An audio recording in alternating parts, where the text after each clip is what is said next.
Hello everyone, welcome back. This is Supriya. ಇವತ್ತಿನ video ಬಂದು mehndi cone ಹೆಂಗೆ ಮಾಡೋದು ಅಂತ. This is part 1. ಫಸ್ಟ್ ನಾವು ಮೆಹಂದಿ ಕೋನ್ ಮಾಡೋಕ್ಕೆ ಏನೇನು ಬೇಕು ಅಂತ ನೋಡೋಣ. ಫಸ್ಟ್ ನಾವು ಯೂಸ್ ಮಾಡ್ತಿರೋದು ಇನಾ ಪೌಡರ್. ಇವಾಗ ನಾನು ಯೂಸ್ ಮಾಡ್ತಿರೋದು 5 ಫಿಲ್ಟರ್ಡ್ ಇನಾ ಪೌಡರ್. ನಾನಿವತ್ತು 100 ಗ್ರಾಮ್ಸ್ ಇನಾ ಪೌಡರ್ಗೆ ಅಲ್ಲಿ ಮಾಡ್ತಾಯಿದ್ದೀನಿ. 100 ಗ್ರಾಮ್ಸ್ ಇನಾ ಪೌಡರಲ್ಲಿ 20 ಕೋನ್ಸ್ ಆಗುತ್ತೆ. So and then next 30 grams of sugar. 100 grams henna ಪೌಡರ್ಗೆ 30 ಗ್ರಾಮ್ಸ್ ಶುಗರ್ ಯೂಸ್ ಮಾಡ್ತಾಯಿದ್ದೀನಿ. ಇದರಿಂದ ಮೆಹಂದಿ ಸ್ಟಿಕ್ ಆಗುತ್ತೆ, ಉದ್ರಲ್ಲ. And then essential oil 30 grams, ಇದರಿಂದ ಸ್ಟ್ರೈನ್ ಬರುತ್ತೆ. And then lemon 2 tablespoon, ಇದು ಕೂಡ ಡಾರ್ಕ್ ಸ್ಟೈನ್ಗೆ ಯೂಸ್ ಮಾಡ್ತೀವಿ. ಆ್ಯಂಡ್ ದೆನ್ ನಾವು ಯೂಸ್ ಮಾಡ್ತಾ ಇರೋದು ಸೆಲೋ ಶೇಡ್ಸ್, ಇದರಿಂದ ನಾವು ಕೋನ್ ಮಾಡ್ತೀವಿ. ಆ್ಯಂಡ್ ನೀವು ನೋಡ್ತಾರಂಗೆ ಇದು ಪ್ರಿಂಟೆಡ್ ಬರುತ್ತೆ. ಆ್ಯಂಡ್ ನೀವು ನೋಡೋ ಪ್ರಕಾರ ಇದರಲ್ಲಿ 2 ಟೈಪ್ಸ್ ಬರುತ್ತೆ, ಪ್ಲೇನ್ ಕೂಡ ಬರುತ್ತೆ. ನೀವು ನೋಡ್ತಿರೋ ಪ್ರಕಾರ ಸೈಜ್ ಕೂಡ ಡಿಫ್ರೆನ್ಸ್ ಇದೆ. ನೀವು ಯಾವ ಥರ ಸೈಜ್ ತೊಗೊತೀರೋ ಆ ಥರ ಕೋನ್ಸ್ ರೆಡಿ ಆಗುತ್ತೆ. And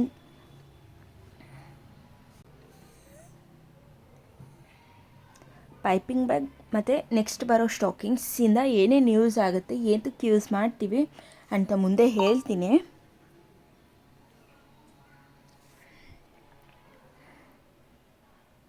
and then this is stockings. ಇದು ನಿಮಗೆ ಆನ್ಲೈನಲ್ಲೂ ಸಿಗುತ್ತೆ. ಆ್ಯಂಡ್ ಪೈಪಿಂಗ್ ಬ್ಯಾಗ್ ನೀವು ಕೇಕ್ ಮಾಡೋದಕ್ಕೂ ಯೂಸ್ ಮಾಡ್ತಾರೆ. ಸೊ ಅದರಿಂದ ಆನ್ಲೈನಲ್ಲಿ ಅದೆಲ್ಲ ಸಿಗುತ್ತೆ.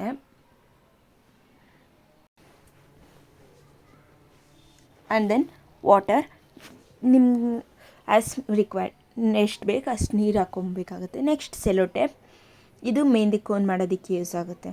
ಸೊ ಇವಾಗ ಹೆಂಗೆ ಮಾಡೋಣ ಅಂತ. ಫಸ್ಟ್ ನಾವು ಬೌಲ್ ಮತ್ತು ಒಂದು ಸ್ಪ್ಯಾಚುಲಾ ತೊಗೊಳ್ಳೋಣ. ನೀವು ನೋಡ್ತಿರ್ಬೋದು ನಾನಿವಾಗ 100 ಗ್ರಾಮ್ಸ್ ಇನಾ ಪೌಡರ್ ತೊಗೊಂಡಿದ್ದೀನಿ.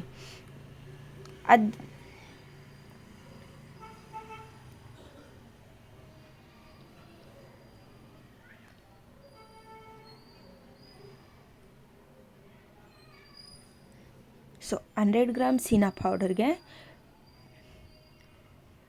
30 ಗ್ರಾಮ್ಸ್ ಎಸೆನ್ಷಿಯಲ್ ಆಯಿಲ್ನ ಯೂಸ್ ಮಾಡ್ತಾಯಿದ್ದೀನಿ. ಇದರಲ್ಲಿ clove, ಯುಲಿಕ್ಟಪಸ್ and tea tree oil ಇದೆ. ಸೊ ನೀವು ಯಾವುದಾದ್ರೂ ಒಂದು ಬೇಕು ಅಂದರೂ ಕೂಡ ಯೂಸ್ ಮಾಡ್ಕೊಬೋದು. ಆ್ಯಂಡ್ ಇದರಲ್ಲಿ ವೆಯ್ಟ್ ರಾಂಗ್ ಇದೆ, ನಾನು 0 ಮಾಡ್ಕೊಂಡಿಲ್ಲ, ಸೊ ಅದನ್ನು ತಪ್ಪಾಗಿದೆ.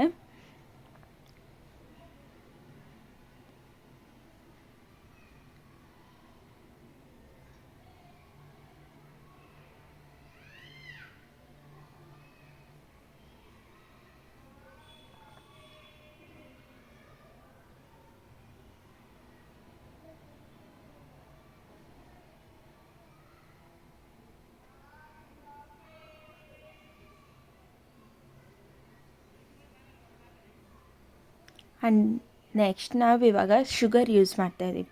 ಶುಗರ್ ಬಂದು 30 ಗ್ರಾಮ್ಸ್ ಯೂಸ್ ಮಾಡ್ತೀನಿ. ಬಿಕಾಸ್ ನಾನು 100 ಗ್ರಾಮ್ಸ್ ಇನಾ ಪೌಡರ್ ಯೂಸ್ ಮಾಡಿರೋದ್ರಿಂದ ನಾನು 30 ಗ್ರಾಮ್ಸ್ ಎಸೆನ್ಷಿಯಲ್ ಆಯಿಲ್ ಯೂಸ್ ಮಾಡ್ತೀನಿ. And then 30 grams sugar use ಮಾಡ್ತೀನಿ.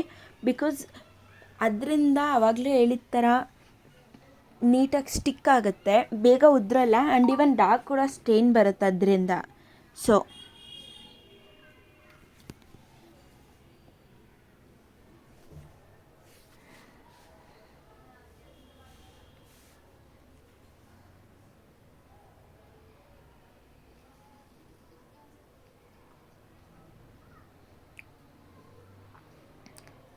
And then lemon juice use ಮಾಡ್ತಾಯಿದ್ದೀನಿ.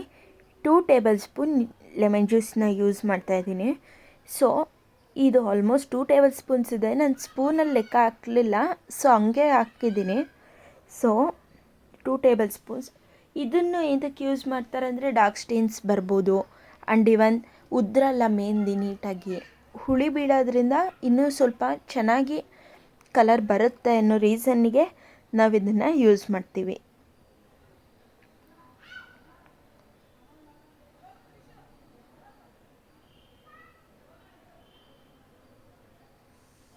ಸೊ ಇವಾಗ ನಾವು ಇದನ್ನು ನೀಟಾಗಿ ಮಿಕ್ಸ್ ಮಾಡ್ಕೊಳ್ಳೋಣ.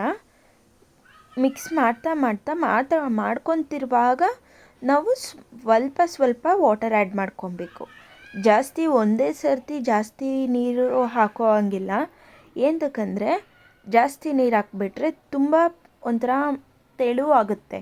ಬಟ್ ಇದು ತೆಳು ಆಗಬಾರ್ದು ನಮಗೆ. ಸೊ ಅದರಿಂದ ಸ್ವಲ್ಪ ಆ್ಯಡ್ ಮಾಡಿಕೊಂಡು ತಿಕ್ ಪೇಸ್ಟ್ ಥರ ಮಾಡ್ಕೊಳ್ಳೋಣ.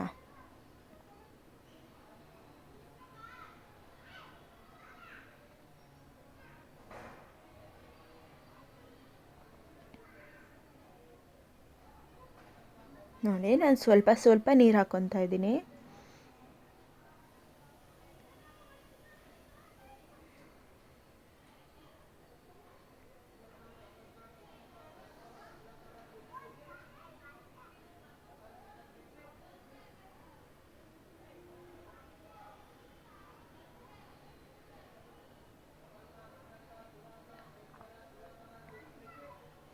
ಸೊ ಈ ಥರ ಬರೋ ಥರ ಈ ಸ್ವಲ್ಪ ತಿಕ್ ಬರೋ ಥರ ಮಾಡ್ಕೊಬೇಕು. ಬಿಕಾಸ್ ನಾವು ಡೈಲಿ ರಿಲೀಸಿಗೆ ಬಿಡೋದ್ರಿಂದ ತೆಳು ಇದ್ದರೆ ಆಗೋದಿಲ್ಲ. ಸೊ ಅದರಿಂದ ಒಂದು ಸ್ವಲ್ಪ ಗಟ್ಟಿ ಇರಬೇಕು. ಆ್ಯಂಡ್ ಇವನ್ ಲಮ್ಸ್ ಇರಬಾರ್ದು, ಅಂದರೆ ಗಟ್ಟಿ ಇಲ್ಲದೆ ಇರೋ ಥರ ನೀಟಾಗಿ ಗಟ್ಟಿಯಾಗಿ ಸ್ವಲ್ಪ ತಿಕ್ ಪೇಸ್ಟ್ ಮಾಡಬೇಕಾಗತ್ತೆ.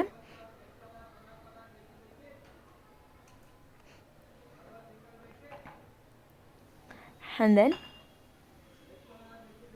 ಇದನ್ನು ಕವರ್ ಮಾಡಿಬಿಟ್ಟು ಡೈ ರಿಲೀಸಿಗೆ ನಾವು 9 to 10 hours ಬಿಡ್ಬೋದು. ನಿಮಗೇನಾದರೂ ಜಾಸ್ತಿ ಟೈಮ್ ಇದ್ದರೆ 24 hours ಕೂಡ ಬಿಡ್ಬೋದು, ಏನೂ ಪ್ರಾಬ್ಲಮ್ ಆಗಲ್ಲ, ಚೆನ್ನಾಗೇ ಬರುತ್ತೆ. ಇನ್ನು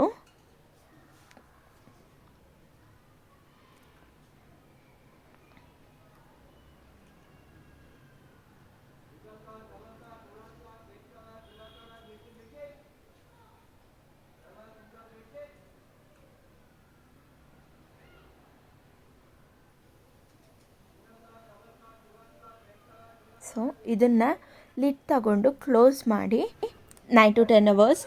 ಸೊ ನಾನು ನಿಮ್ಮನ್ನು ನಾಳೆ ನೋಡ್ತೀನಿ ವಿತ್ ಡೈ ರಿಲೀಸ್. ನಾಳೆ ಕೋನ್ ಹೆಂಗೆ ಮಾಡೋದು, ಪೈಪಿಂಗ್ ಬ್ಯಾಗ್, ಸ್ಟಾಕಿಂಗ್ಸ್ ಏನಕ್ಕೆ ಯೂಸ್ ಮಾಡೋದು, ಹೆಂಗೆ ಯೂಸ್ ಮಾಡೋದು, ಕೋನ್ ಮಾಡೋದು ಹೆಂಗೆ ಅಂತ ಹೇಳ್ಕೊಡ್ತೀನಿ. Keep watching unicorn fashions for more mehndi videos. Thank you for watching. Part 2 ನಾಳೆ ಬರುತ್ತೆ. ಸೊ ಅದನ್ನು ನೋಡೋಕ್ಕೆ ನೀವು ಸಬ್ಸ್ಕ್ರೈಬ್ ಮಾಡಿ. ಆ್ಯಂಡ್ ಈ ವಿಡಿಯೋ ಹೆಂಗಿತ್ತು ಅಂತ ಕಮೆಂಟ್ ಮಾಡಿ. Thank you. ನೆಕ್ಸ್ಟ್ ವಿಡಿಯೋಲಿ ಸಿಗ್ತೀನಿ. ಬಾಯ್ ಬಾಯ್.